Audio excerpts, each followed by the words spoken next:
When was the last time you saw a group of riders in their 20s roaring down the highway on brand new Harleys? Probably not, since you were their age. Harley Davidson, once the heartbeat of motorcycle culture, is now in big trouble. A reported $1 million loss that resulted in closing of famous showrooms and decisions that have left even loyal fans shaking their heads. What happened to Harley Davidson? Where did it all go wrong? Stay until the end today. We've got breaking news and brand new discoveries about why the brand is dying.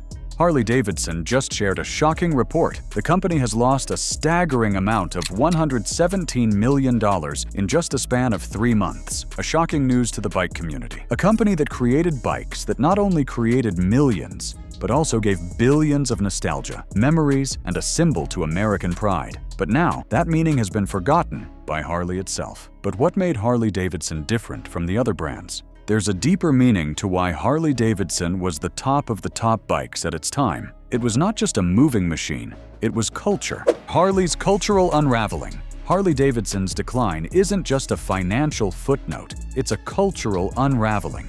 For generations, Harley wasn't just a brand. It was a symbol of freedom, of rebellion, of American grit. It stood for the lone wolf riding into the sunset, for the diesel-stained heartbeat of the Rust Belt, for the idea that some things were meant to be loud, raw, and unapologetically individual. For millions of baby boomers, it wasn't just a motorcycle, it was a midlife revelation, a chrome-plated statement of who they were and what they stood for. But time moves fast, and culture moves faster. Younger generations, the ones Harley desperately needs to survive, are simply playing a different game. They grew up in a hyper-connected, climate-anxious, economically fragile world. They're less interested in symbolism, more interested in sustainability. Less about muscle and chrome, more about modularity and meaning. As one cultural analyst put it, Harley represents a version of America that younger generations are no longer trying to become. The tragedy isn't just that Harley's losing money, it's that it's losing meaning.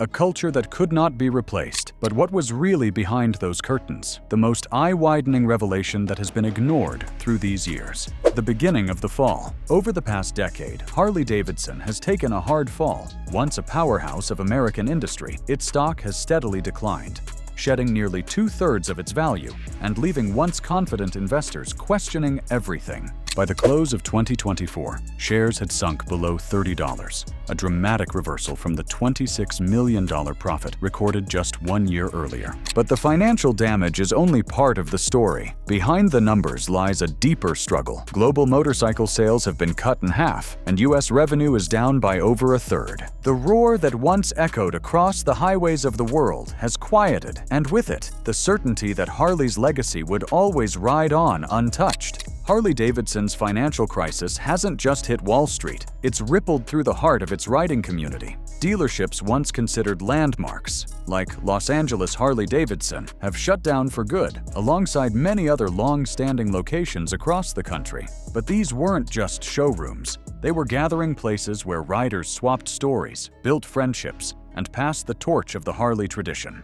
With every closed door, a piece of that shared history disappears, leaving gaps that rivals are now eager to fill. The bikes may be steel, but the culture they carried was deeply human, and it's slipping away, one empty dealership at a time. Shockingly, it's not only time that was at fault for the iconic brand to fall. There was a person who was mainly the reason for the brand's dying identity, a person who only cared about numbers, not meaning.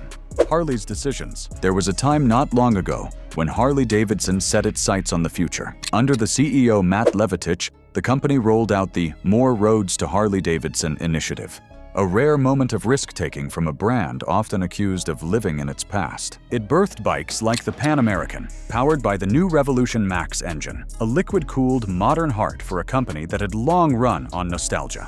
But in 2020, Jochen Seitz took the handlebars and yanked the wheel hard in the opposite direction from where it was heading. His new playbook, the Hardwire strategy, a name as cold and clinical as the plan itself. Seitz ditched dreams of expansion and doubled down on squeezing more profit from fewer bikes. The idea was simple: sell less, earn more per sale. As one industry voice put it bluntly, Seitz is proud to shrink the brand as long as the margins get fatter. And sure, on Wall Street, the numbers can be dressed up. When you buy back millions of shares, earnings per share go up, even if real-world sales go down. Investors love that trick, but like all magic acts, the illusion depends on what you don't see. A skeptical analyst painted it like this: Harley's acting like someone stockpiling toilet paper during a crisis, hoarding shares instead of solving the real issue. In 2019, earnings per share stood at $1.50 with over 154 million shares on the table. Now, with more than 18 million shares bought back, EPS may look slightly higher. But that's not more money earned, it's just the same pie cut into fewer slices. Worse still, the buybacks aren't fueled by record profits, they're often paid for with borrowed money or dwindling cash reserves. It's like fixing a leaky roof by repainting the living room. It looks better until the next storm hits, and the storm is coming. Harley's core buyers are aging out, and the younger generation?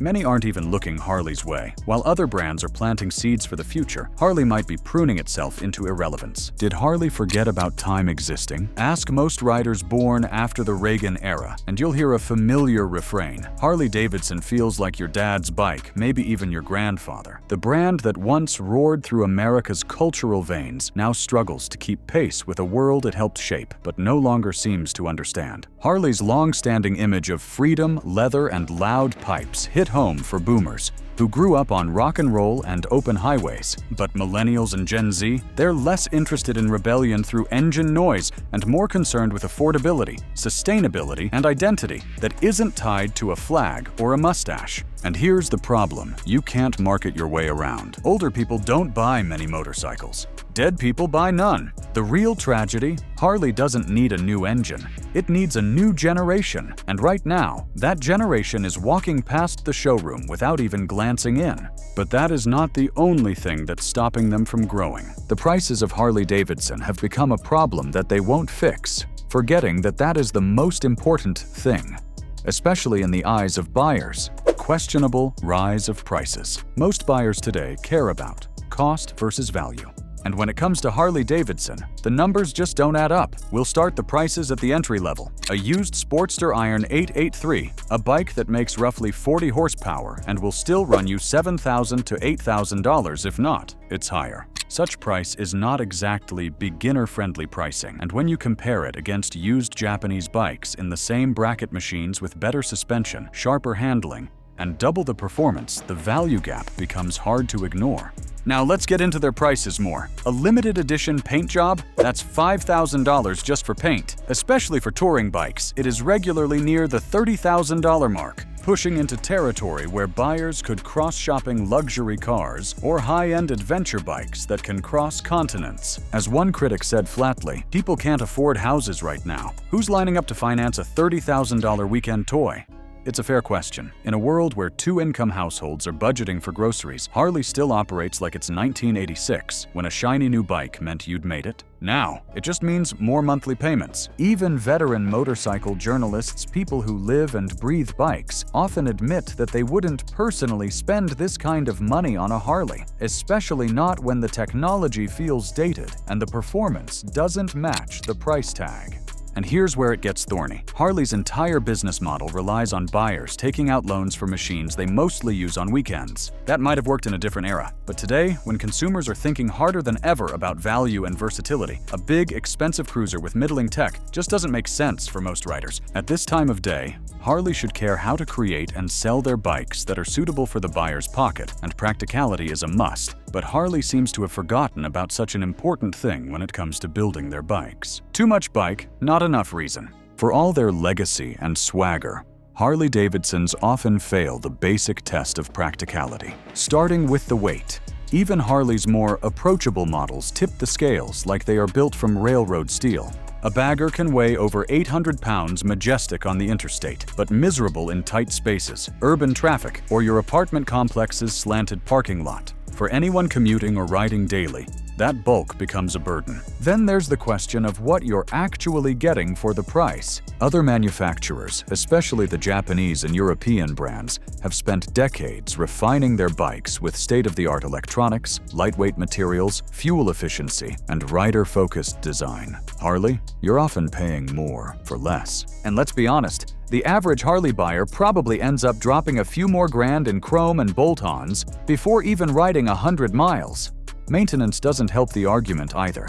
Air-cooled engines, while iconic, require more hands-on care and tend to run hot in slow traffic. Repairs aren't cheap, and Harley's dealership network often charges a premium not for better service, just for the name on the wall. Some riders accept that as part of the culture, but others are starting to ask, what am I actually buying here? Questioning their life choices, Harley is still seen in public, just not as a bike. The Harley logo has changed from an icon to a laughingstock for new generation, showing a Harley without a Harley. The brand identity breakdown. For decades, Harley Davidson wasn't just a motorcycle company. It was an attitude, a symbol, a wardrobe, a tattoo idea. Ever since clawing its way out of the AMF-era nosedive in the 70s, Harley doubled down on becoming a lifestyle empire. The strategy worked for a while. Logos were stamped on everything from leather jackets to whiskey tumblers. You could walk into a mall and buy Harley Davidson pajamas without ever seeing a bike. And that's part of the problem. Today, the brand is more visible than the motorcycles themselves. And not in a good way. T-shirts, bumper stickers, coffee mugs. Harley is omnipresent in consumer culture, but strangely absent on the streets. There are entire Harley stores that don't even sell motorcycles, just merch soaked in tough guy Americana. For younger people, though, this image doesn't scream. Cool, it whispers cringe.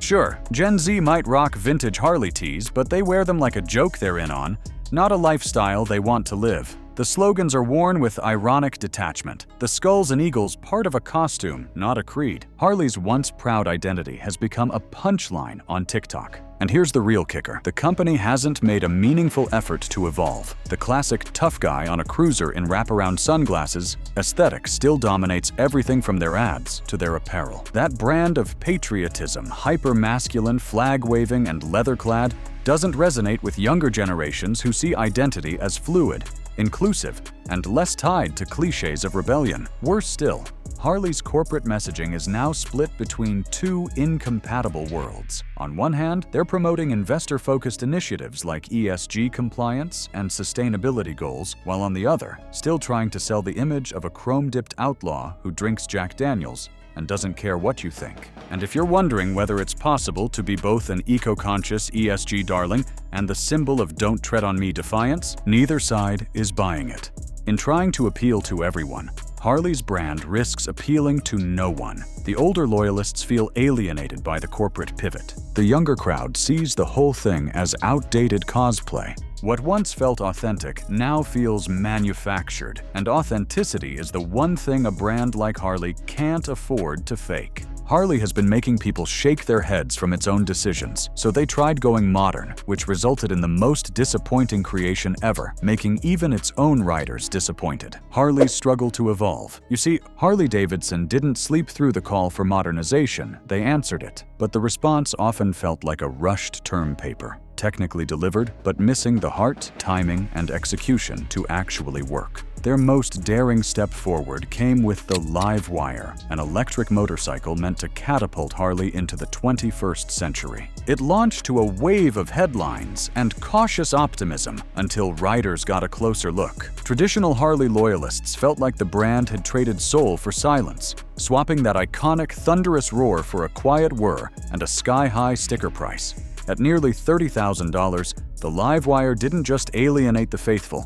It baffled potential new buyers who could get more range, better tech, and deeper practicality elsewhere. Even worse, the bike's performance didn't match the promise. Limited range and long charging times meant it was more showpiece than road warrior. Eventually, Harley distanced itself by spinning Livewire off into a separate EV brand, a move that looked less like vision and more like corporate triage. And the missteps didn't end there. The Street 500 and 750 built to be urban-friendly starter bikes fell flat with almost everyone. Die-hard fans dismissed them as too plasticky, too underpowered, and too far removed from Harley's gritty legacy. And first-time riders? They often look to Japan, where beginner bikes deliver real value and reliability.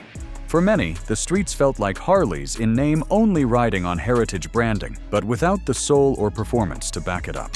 At every turn, Harley seems stuck in a paradox. Change too much, and you lose the identity that built the brand. Change too little, and you lose relevance in a world moving fast. So far, Harley's attempts at balance have felt more like hesitation than reinvention. But the problem does not stop there. Even with struggles that can be fixed easily, Harley refused to change its prices, making not only people mad, but also its own supporters. In other words, baiting its own buyers. Betraying the builders. Harley's right to repair backlash. If there's one thing Harley riders have always loved besides the open road and the roar of a V-twin, it's wrenching on their own bikes. Customization is woven into the DNA of Harley culture. For decades, the brand celebrated that identity, selling motorcycles not as finished products, but as blank canvases. Paint it, chrome it, tune it, make it yours. But in recent years, that ethos has begun to feel like a bait and switch. In other words, you buy the bike for $20,000. Then you're encouraged, even to drop another $5,000 to make it sound right, ride right, or even run properly. But if you install anything that doesn't come from Harley's own Screamin' Eagle catalog, your warranty could vanish like tire smoke. The irony isn't lost on Harley's community. For a company that built its legacy on freedom and self-expression, this policy feels like a betrayal, especially when that community has arguably done more than the company itself to keep the brand cool, loud, and visible. Yes, every manufacturer needs to draw a line when it comes to major modifications, but Harley's version of the rulebook feels punitive, especially when the bikes are arguably under-equipped from the factory, nudging owners to mod from day one. For the veteran riders, the ones who bleed orange and black, this corporate clampdown isn't just a legal issue, it's a violation of trust. The guy who proudly installed a Stage 1 kit in his garage used to be Harley's poster child. Now he's a potential liability. And when you alienate the people who live and breathe your brand, who share it with friends, who pass it down to their kids, you're not just losing customers. You're severing the lifeline that kept Harley Davidson alive through decades of change. But as clear as day, Harley seems to ignore this, continuing its downfall, and surprisingly, others are celebrating such an event. Its other competition started to move, pushing Harley Davidson out of people's eyes, raising itself from the grave, burying Harley themselves. The competition problem. While Harley fumbled, the world rode on. Harley Davidson sat atop the mountain of American motorcycling, confident in its chrome-plated kingdom. But while it rested, the wolves began circling. And now, Harley isn't just fighting for growth, it's fighting for survival in a market it used to own outright. Take Indian motorcycles. Once a ghost brand from America's past, it's been resurrected with purpose under Polaris Industries. And unlike Harley's identity crisis and abandoned experiments, Indian doubled down on what works. Classic styling, V-twin thunder, and modern engineering that doesn't require nostalgia goggles to enjoy. The Chief, the Scout, the Challenger. These bikes aren't just competent, they're confident. They feel like the bikes Harley should have been building, but didn't. Then there are the Japanese giants. Honda, Yamaha, Kawasaki, Suzuki, brands that have never stopped evolving. While Harley was debating whether or not to electrify its soul, Honda was stuffing every bit of 21st century wizardry into the Goldwing. Radar cruise control, Apple CarPlay, armrest heaters. A luxury tourer that actually tours. Meanwhile, the Rebel 300 and 500 offer simple,